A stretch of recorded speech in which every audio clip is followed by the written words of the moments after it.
Hello, hello, welcome to the 6 yard box. Welcome to the 6 yard box. This is am I gonna put it? Let's put the mic on. This is the Sunday back pages. You know how we do it Sunday back pages. And we're back again, we're back again. Sunday back pages of the newspapers. Um, This one is going to be a little bit different. This one is going to be a very interesting one today. You're welcome to the Sunday back pages. Starting late again. You got to stop this starting late. Uh, this is starting late scenario. Um,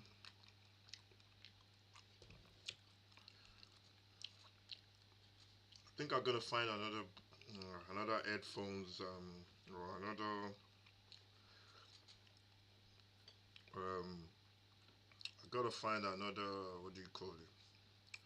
Another microphone, because it looks like my microphone is not that good, but hopefully you can hear me really loud and clear. Hello, hello, hello, hello, hello, hello. And yeah, we get straight into it. Sunday back pages where we look at the Sunday newspapers. If you're new to the channel, subscribe, like, share, all that good stuff.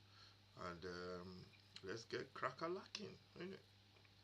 So let's get into the headlines of the papers. We'll be looking at the Sunday Times, Guardian. We're looking at the Mirror as well, and also um, we'll be looking at and then some of latest football news. Sheffield Wednesday and United playing in the Steel Derby, Sheffield Derby, and it is the United side, the red side, leading by 2 goals to nil. Later on today, Tottenham playing Arsenal as well. We'll be watching that one live. A couple of games in the Premier League as well, which I don't really know about. I think Villa and Leeds or something. But this one will be concentrating on the Sunday back pages. If you're new to the channel, subscribe, like, share. Let's get straight first, into the first, what do you call it?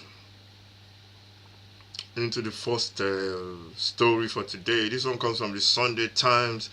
This one is from the Premier League games played last week. Comes from the Sunday Times, and it is got Pep Guardiola in a bit of a argy-bargy with a camera. I don't know what's going on there, but I was talking to. I think they said he was talking to Bruno Guimaraes about something, and yeah, for me it's all about passion. Football is about passion. Pep does this a lot. You see him talking to players after games, opposing players as well. It's not a big deal for me. I know the airlines are going to go crazy about it, saying he's lost the plot. According to that headline, that's what they said. Said he's losing it because his side lost to Newcastle by 2 goals to 1. It was a cracking game of football as well. And was it 2-1 actually? Was it 2-1? Yeah, it was 2-1. Harvey Barnes scoring both goals. Second goal, apologies for me chewing. I'm just having a little bit of some fruits and some biscuits. Not biscuits today. Now, normally it's biscuits, but today we are going veggie. We're going all healthy. We're having some fruits, bananas and apples. Yummy. So that's what we're having today. So yeah. So that headline is all about Pep in the Sunday Times. And for me, it's not a big deal. It happens, man. You know, managers lay their passion on the line. If they don't have passion, people say they don't have passion, but you know, it is a narrative by the press. The press, they pick whatever they want to talk about,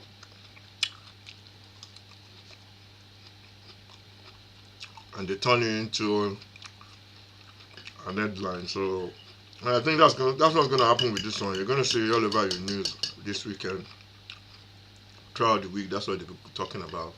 The good thing is there's Champions League football, so they'll forget about it. But yeah, Pep having a go, talking to the camera, there's no problem for me. It's all about passion. That's what we want to see in football. And yeah, it is all good from my side. It is all good. That's in the Sunday Times. Let's go on to our next story. This one too is in the Sunday Times. That one is for Pep. This one is in the Sunday Times as well. And this one is that's not the one I won. Let's go and find the one I won. That's not the one I won.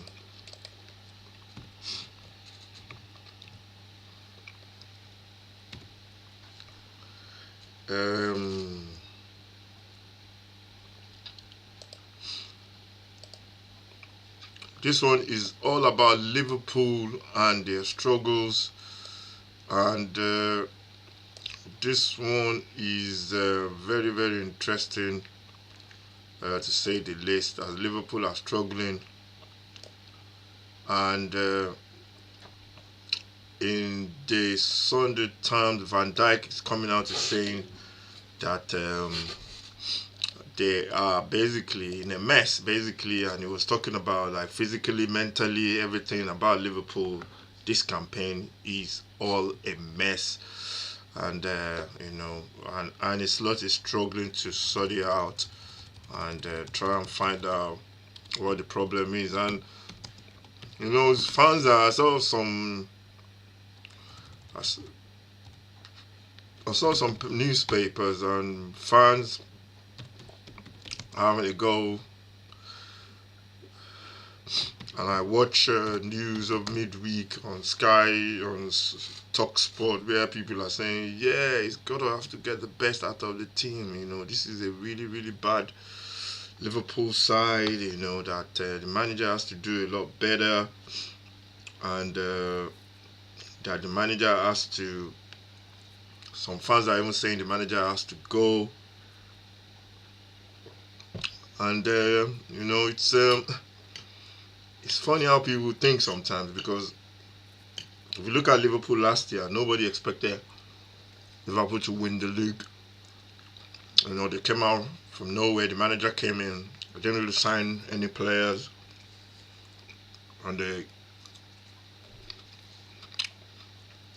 won the league by some margin. So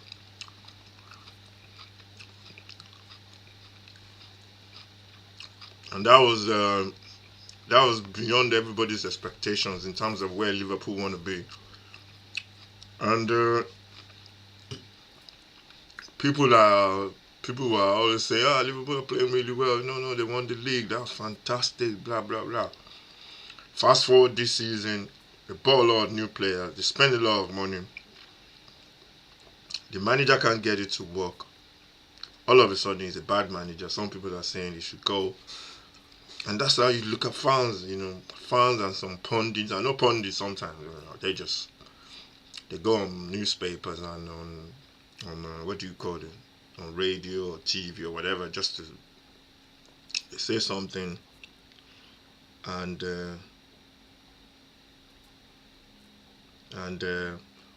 they basically want to get views and another kind of stuff. But there needs to be some perspective on this, because Liverpool, they've done something that nobody expected them to do. This season, everybody thought they were going to win the league. But sometimes football don't work that way. We've seen it so many times. A player goes from one club to the other, a bigger club, big player, he goes to the other club. Everybody's thinking, yeah, he's going to do really well. He goes there, and he struggles, or sometimes even,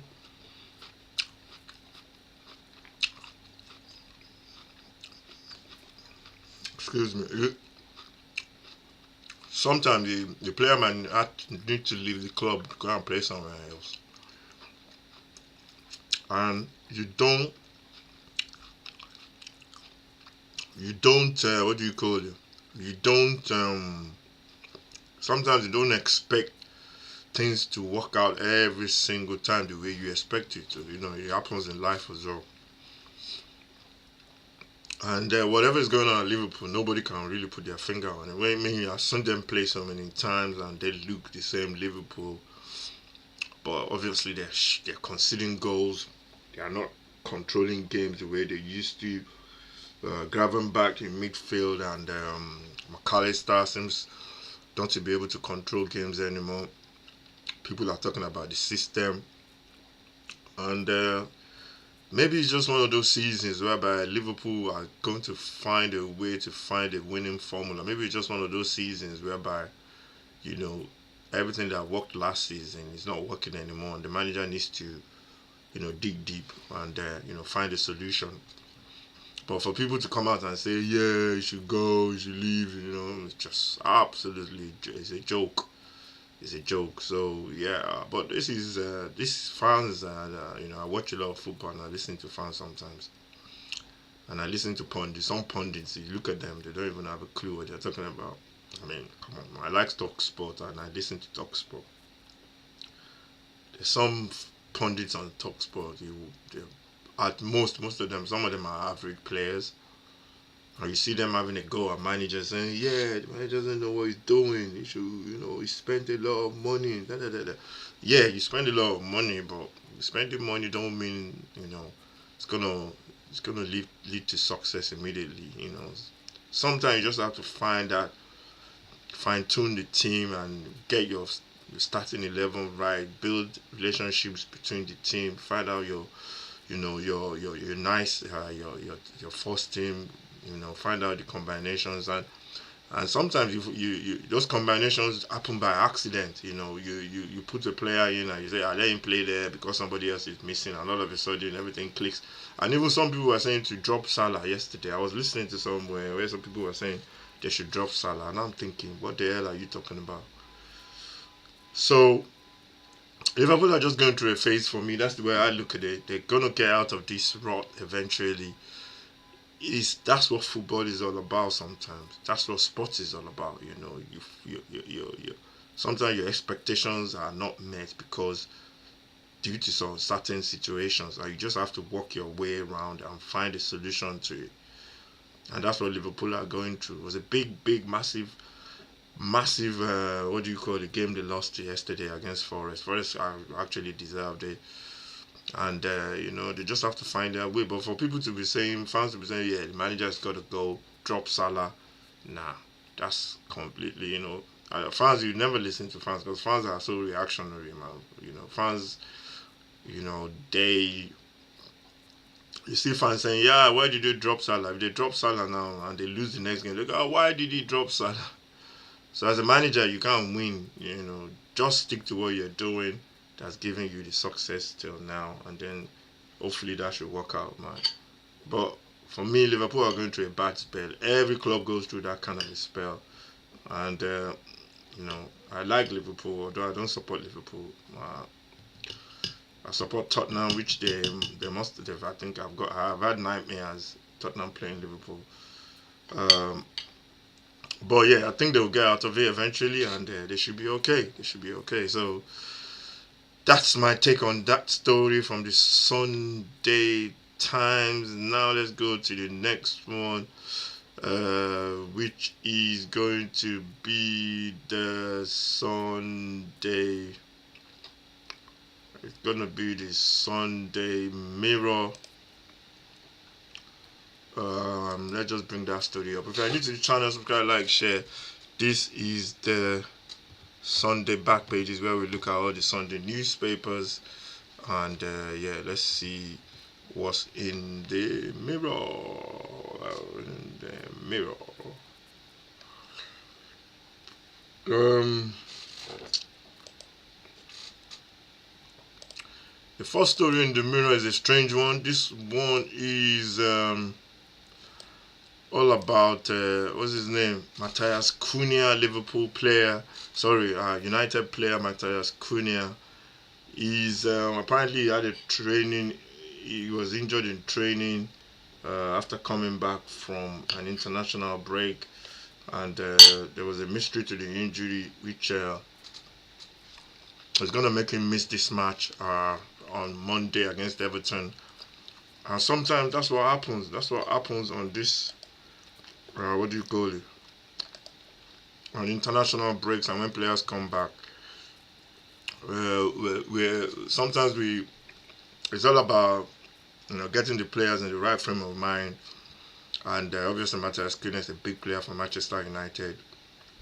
This one is in the Sunday Mirror, and he's going to be missing this game. I think they don't know how long he's going to be out for, but the club made a statement yesterday.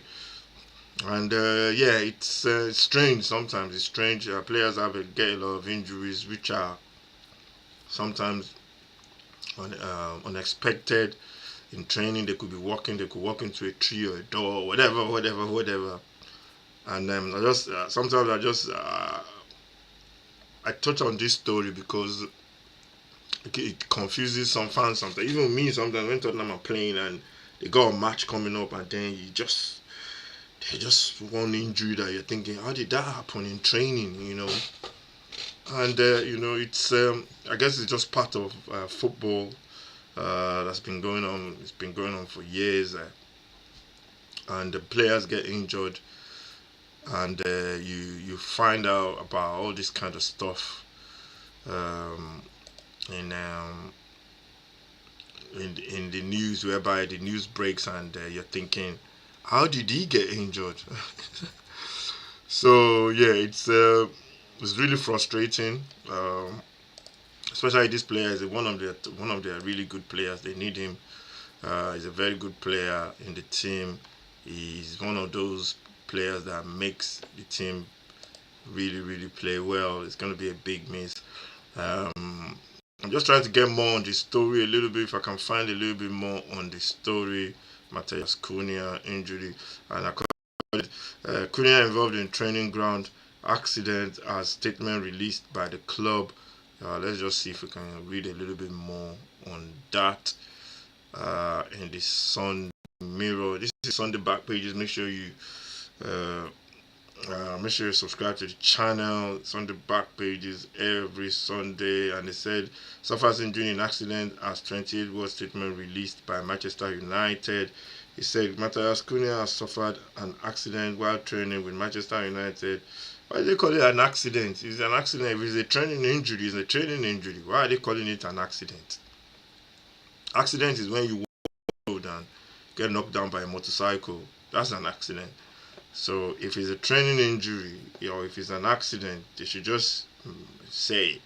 But according to Sunday Mirror, Aaron Morris, he says that Matthias Cunha has reportedly suffered an accident in training for Manchester United. The Brazilian forward had returned to his club to link up with Ruben Amorim and his team mates ahead of the United clash with Everton. And he says, but it has now emerged that Cunha has suffered an accident on the training ground. The 26-year-old was due to switch on the Christmas lights in Altrincham on Saturday evening. However, Visit Altrincham announced that the player could no longer be attending due to medical reasons. The organization posted on Instagram, unfortunately, Matthias Cunha has had an accident in training today and will not be able to attend tonight's Christmas lights. So he was supposed to switch on the Christmas lights. Due to medical reasons. Yeah, the club have yet to issue a statement. So the club have not issued a statement. But yeah, hope he gets done. Hope he's not going to be out for Manchester United because he's one of their key players. But this is the kind of stuff that we see as football fans. Your club is about to play. I think everybody's in training, but sometimes we forget these people are human beings as well. Like Cole Palmer dropped, walked into a door, and they said he fractured his pinky. So, you know, it happens. I've walked into a door before. If you walked into a door, especially if you hit your little pinky, it's very, very, very painful. So,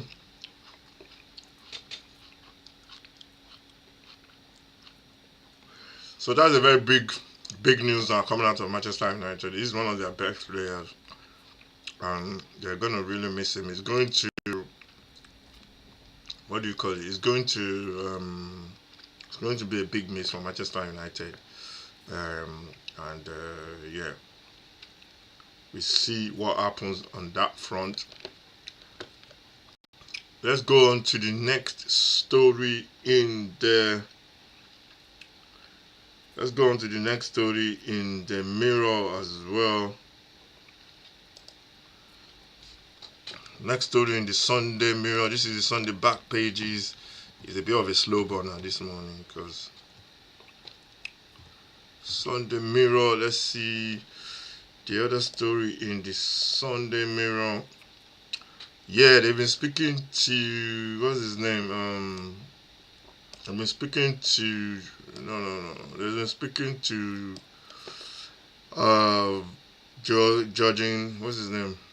Jurgen Klopp, about what's going on at Manchester, at Liverpool, and he's been talking in terms of, referring back to the manager, talking about Klopp, and basically he's just been saying, the kind of stuff that I talk about. I've been saying is that just go give the manager. He's been saying you should give the manager time to get his team, get everything sorted with the team. Team goes through, basically they're going through a bad spell. They've overachieved last season, and Klopp has just been saying the same thing in terms of give this guy time. You know, for all intents and purposes, last season should have been a season whereby Liverpool maybe finished in the top four. Nobody expected them to win the league, and it's just it was just a surprise last season that they blew everybody apart. And I've talked about it. Looked at this before, but I'm just looking at it from a manager's point of view. And Jurgen Klopp is the best person to talk about Liverpool and Arne Slot. And basically he's just saying give the guy time, give him enough time for him to sort this out, and then obviously he's gonna do that. So yeah, that's in the Sunday Mirror. This is the Sunday back pages. Every Sunday we look at the newspapers, and yeah, that's in the Sunday Mirror. Let's look at our next story, which is gonna be in the Guardian.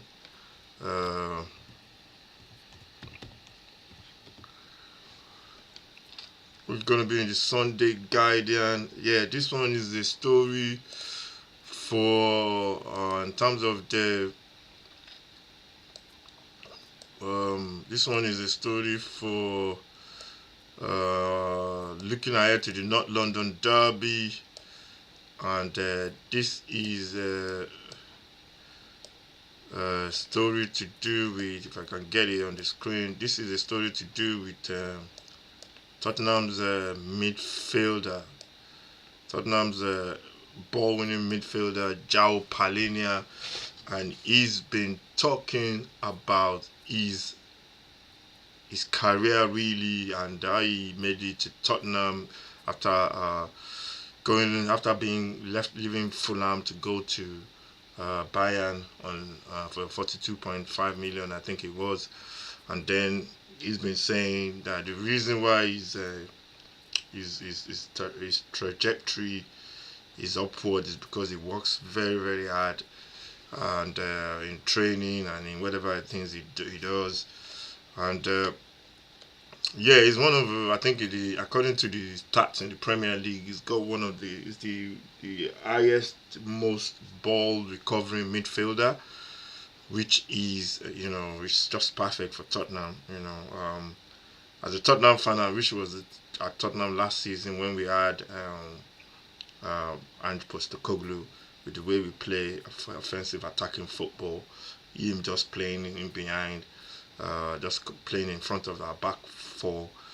And when the fullbacks bump forward, he can sit back and play in a back three with our centre back. So yeah, he will have been perfect for that Postecoglou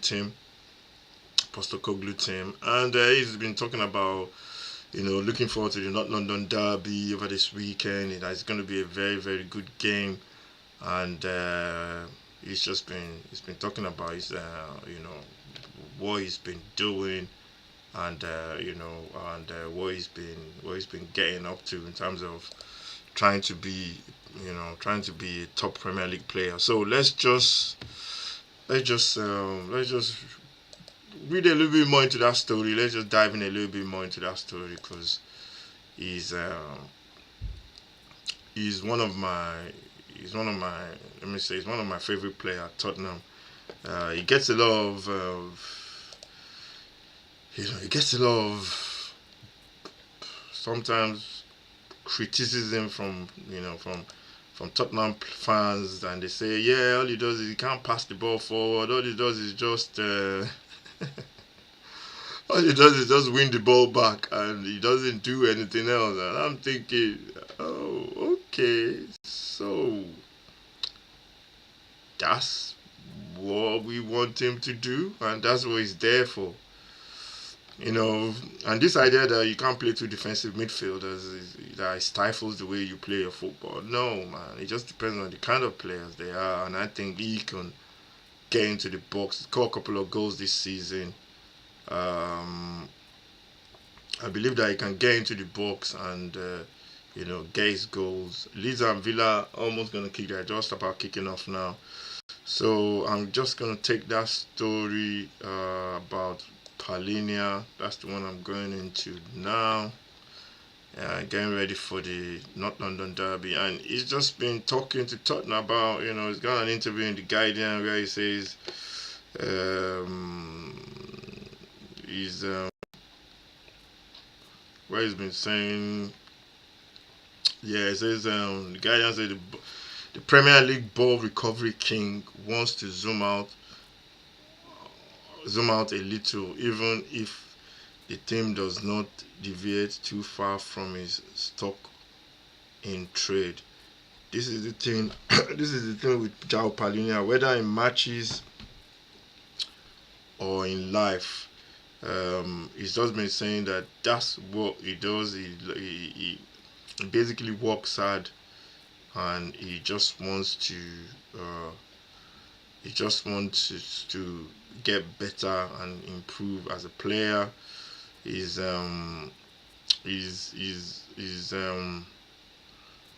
very instrumental to Tottenham, the way Tottenham play.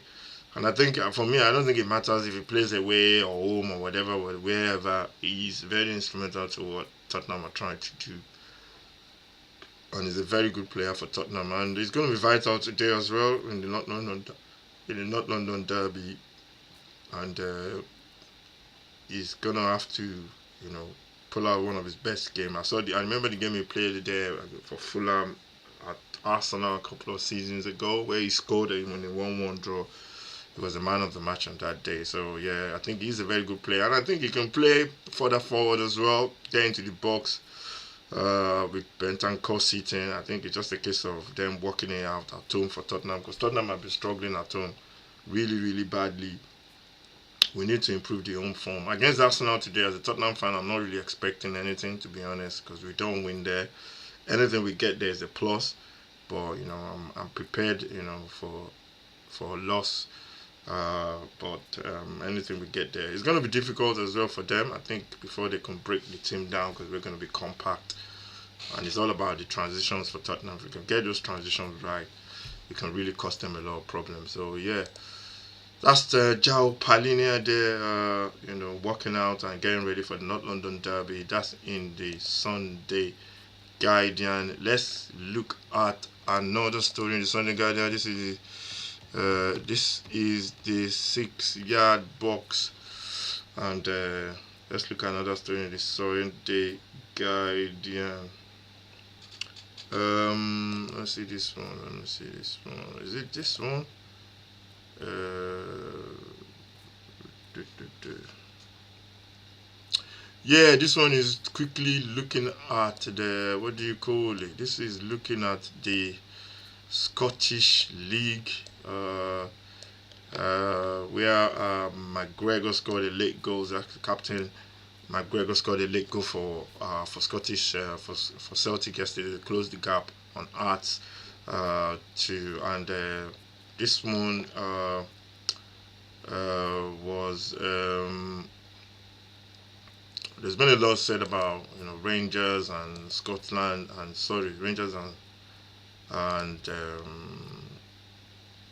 Rangers and Celtic, but this season we're having like a different kind of season in Scotland whereby Hearts are top of the table, and you want to see something different in this league. You want to see another team uh, try and break that voodoo, that monopoly at the top there. And yeah, according to this story, captain scores an injury time for 1-0 win at St Mirren. Rangers beat Livingston thanks to Monday. That's in the other game. And Callum McGregor scored a late winner. I actually saw that goal yesterday. I don't know what I was doing. I saw the goal. It was a beautiful volley from outside the box, and to cut the gap at the top to 4 points with 1-0 win over St Mirren.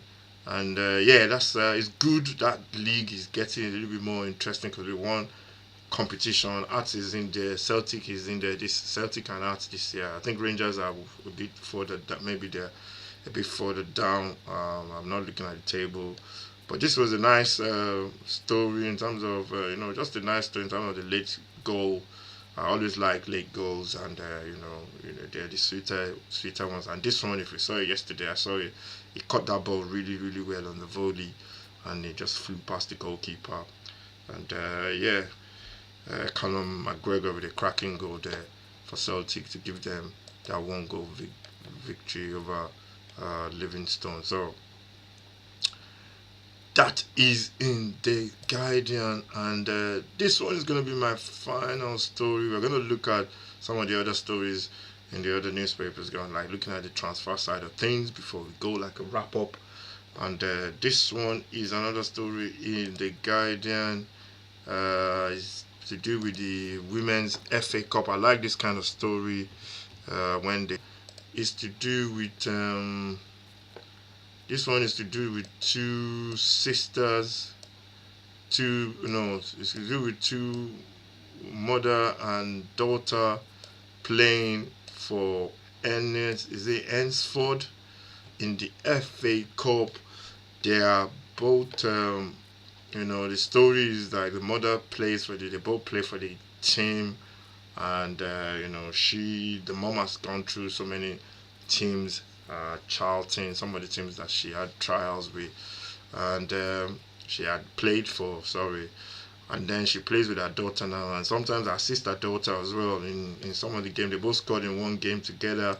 This is the kind of story that's really, really nice. I think we've seen it before in the FA Cup last season, where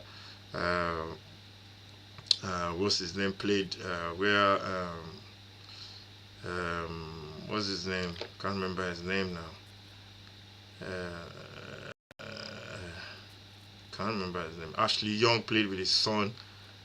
His son, he was on the bench at Everton. I think his son played for another team, or they both played for. No, they both played for Everton. His son was, I think he was on the bench, or his son was on the bench, or something like that.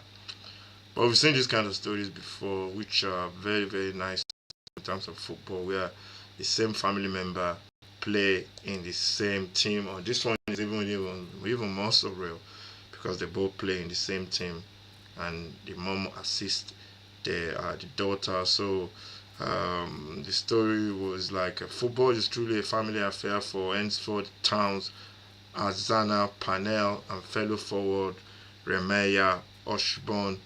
As a mother, you try to give your child the best you can, says the the Hensford Town forward Arsenal panel before uh, before the before the Tier 5 sides Women FA Cup second round match against third tier Sporting Khalsa on Sunday. The ball will be on the line and I'll lay it back for her as if saying, "Go on, you have it." So you can say, so that's the relationship between mother and daughter, which is really nice. This isn't like letting your kid beat you at you know or half-hearted efforts to save the ball when standing in goal at local park. This is a mother, Panel 38, and a daughter, 16-year-old Remaya Osborne, playing on the same team in the FA Cup. That's a really nice story, and fulfilling a dream many footballers probably have when they hold their newborn in their arms, and that so few have achieved. That's true in men's and women's football. This is a really nice story. Panel went to trials with Aston Villa at 11, getting through before switching to Birmingham City after a game against Blues, where she stayed until she was 17. She then played for teams such as Fulham, Charlton, Nottingham Forest, West Brom, including under managers such as Kit Roanas and Matt Baird, and represented England under 19s. So that's the mom. This is a really nice story. So it's very, very nice. Her career was interrupted by the birth of Remaya. I had Remaya took time out away from football and never thought I'll go back into it. She says, I just stumbled back into football, into the game. I suppose you can never really get rid of it. It's in your heart forever. I used to take her along. I used to take her along to games. It's just amazing to see her on the pitch with me. It's a bit surreal. Yeah, that's a fantastic story. Mother and daughter playing in the FA Cup today, uh, and the Women's FA Cup today. So yeah, really really nice story, and wish them all the best, because that's something that don't happen often, where mother and daughter play in the same team, and that's a beautiful story. So yeah, so that's the final story in today's Guardian, Sunday Guardian. And now, just to wrap up, we're gonna go run through some of the other newspapers in a quick fire drill kind of catch up, and then we're gonna wrap it up as we go through the day's football result. I think what's his name? Result today. Sheffield Wednesday lose by 2-0 to Sheffield United today, and also there's a couple of more results. I think that's the only result so far of the day. Let's go through the newspapers quickly as we crack through some of the stories in the newspapers today. This is the Sunday back pages. Karim Adeyemi wants to join Arsenal rather than Manchester United. Jadon Sancho is told he would have to half his wages to join Borussia Dortmund. So Borussia Dortmund and German forward Karim Adeyemi wants to join Arsenal, not Manchester United, who are also interested in the 22-year-old. That's according to the Mirror. Out of favour, Manchester United England winger Jadon Sancho has been told he will have to half his 300 grand a week wages to return to Dortmund. That's according to the Mirror as well. Also, Fenerbahce wants to sign Poland striker Robert Lewandowski from Barcelona, but the 37-year-old has rejected their initial offer of an 18-month contract, wants an extra year. Wolves are keen on signing Lazio goalkeeper Chris Manders in January, with the 24-year-old Greece international set to be available for about 12 million. That's according to Gimme Sport. Eintracht Frankfurt are trying to sign Brentford German midfielder Vitaly Janet through the Bees, though the Bees are in talks with the 27-year-old about extending his contract. past the end of this season. That's according to Team Talk. Sunderland will make Nigerian striker Ahmed Abdullahi, 21, available for loan in January. That's according to the Northern Echo. Manchester United are emerging as favourites to sign Ajax 17-year-old Belgian defender Jose Mokio, while Tottenham and Newcastle are still interested. That's cut offside. And finally, Arsenal are not expected to pursue Bournemouth and Ghanaian striker Antoine Semenyo, 25, in the winter transfer window, and are likely to have a quiet January. That's according to Football London. Arsenal have got a lot of good front three already. I don't think they'll be going after Semenyo. Semenyo has been linked to Tottenham and a couple of other clubs. I don't think it's going to happen in January. It's got a buyout clause of 60 million, I think. But I don't think clubs want to sell in January. You know, they are big players. It's going to be very interesting to see what happens. This is Sunday Back Pages. Thank you for watching. Make sure you subscribe to the channel. We'll be back again next week. And, enjoy the rest of the games this week. And I'll be back for the North London Derby, obviously. So hopefully Tottenham can do something. But it's going to be very interesting. I'm not going to be stressed out today anyway about the game because we never get anything out of Tottenham. Thank you for watching. Subscribe to the channel.